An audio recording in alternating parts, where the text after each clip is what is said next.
রাতের একাকিত্ব সময়টা পার করা সব থেকে নিজের কাছে মনে হয় বড় একটা যুদ্ধ। হ্যালো এভরিওয়ান, আসসালামু আলাইকুম সবাইকে। আমি Nowshin, welcome back to my new একটা ব্লগ। আশা করি আল্লাহর রহমতে আমার সব আপু ভাইয়েরা যে যেখানে আছেন অনেক ভালো আছেন। তো রাতের সময়টা আসলে ঘুমটা প্রপারলি হয় না, এটা কম বেশি সবসময় আমি আপনাদের বলি। সারাদিন নিজের সাথে যুদ্ধ করা যায়, সবার সাথে সময়টাকে কোনো না কোনোভাবে পার করি, কিন্তু রাতের বেলা আমার কাছে সব থেকে ভয়ঙ্কর। তখন মনে হয় খুব বেশি কষ্ট হয়। নিজের মনের কষ্টগুলো কখনো কাউকে বলা যায় না, আর কেউ কখনো জিজ্ঞাসাও করবে না যে নওশিন তুমি কি ভালো আছো। মন থেকে কি আর কখনো ভালো থাকা হয়?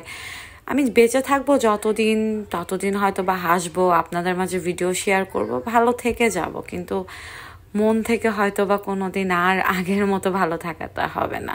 তো রাতের বেলা আনুমানিক তখন হচ্ছে 3টা কি 3:30টার দিক। তো আমি অনেকগুলো কাপড় ধুয়ে দিছিলাম। রাতের বেলা মনে হলো যে কাপড়গুলো তো বেলকনি থেকে উঠানো হয় নাই, তো কাপড় ভাঁজ করতে করতে সময়টাকে পার করতেছিলাম। ভাবলাম যে ঘর বাড়ি গোছগাছ করে সময়টাকে পার করি, তাহলে টেনশন মুক্ত থাকা যাবে। আর অন্য দিক দিয়ে একটু খিচুড়ি রান্না করতেছিলাম, যেহেতু সকাল হয়ে যাবে, 3টা 3:30 কাজ করতে করতে সময় পার হয়ে যায়। তো রান্না বসাই দিয়ে ঘরের কাজ করতেছিলাম। আর এই যে প্রিয় মানুষটার স্মৃতিগুলো ছাড়া আমার কাছে আর কিছুই নাই। এই স্মৃতিগুলোই অনেক যত্ন করে রেখে দেই, পরিষ্কার করি, আর এই তো এগুলো নিয়েই পড়ে আসি। তো যাই হোক, সব কিছু গোছগাছ করতেছিলাম, আর কষ্টও হয়, অনেক কষ্ট হয়, কষ্টগুলো মেনে নেই।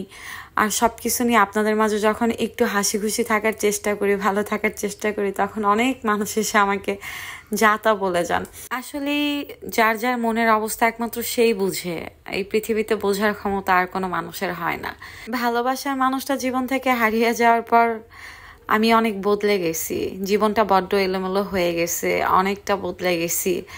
মানে আমি আগের নওশিনটার সাথে আমার বর্তমান নওশিনের কোনো মিল নাই, সম্পূর্ণ চেঞ্জ হয়ে গেছি। পরিস্থিতির জন্য না মানুষ বদলে যায়, ইচ্ছা করে না কেউ বদলাতে চায় না। কথা বলতে বলতে এই যে ঘরের সব কাজ করতেছিলাম, বেসিন পরিষ্কার করলাম, কাপড়গুলা ভাঁজ করলাম, তারপর হচ্ছে ঘরটার ঝাড়ু টাড়ু দেওয়া শেষ, তারপর হাত মুখ ধুয়ে নিব। তো ওয়েট করি প্রত্যেক দিন ফজরের আজানটা কখন দিবে। আজান শুনলে না আমি শান্ত হয়ে যাই। আর এই যে বারান্দা থেকে আমার গাছগুলো নিয়ে আসছি, আনার পরে একটু পানি দিলাম, পানি দেওয়ার পরে আর কি রেখে দিছি। খুব বেশি একটা গাছের যত্নও করা হয় না। আমি আমার নিজেকে গোছাইতেই অনেক সময় নিয়ে নিচ্ছি। গাছপালা পশু পাখি এগুলো আসলে ভালোভাবে পরিচর্যা করতে পারি না। রাতের বেলা ঘুম না হওয়াটা অনেক বেশি কষ্টের, এটা যার সাথে হয় সেই জানে। তো যাই হোক, আর এদিক দিয়ে রান্নাও শেষ, খিচুড়ি আর হচ্ছে ডিম ভাজি, ভর্তা বানাইছে, আর টমেটোর সালাদ ছিল, সকালের নাস্তা হিসাবে খাবো।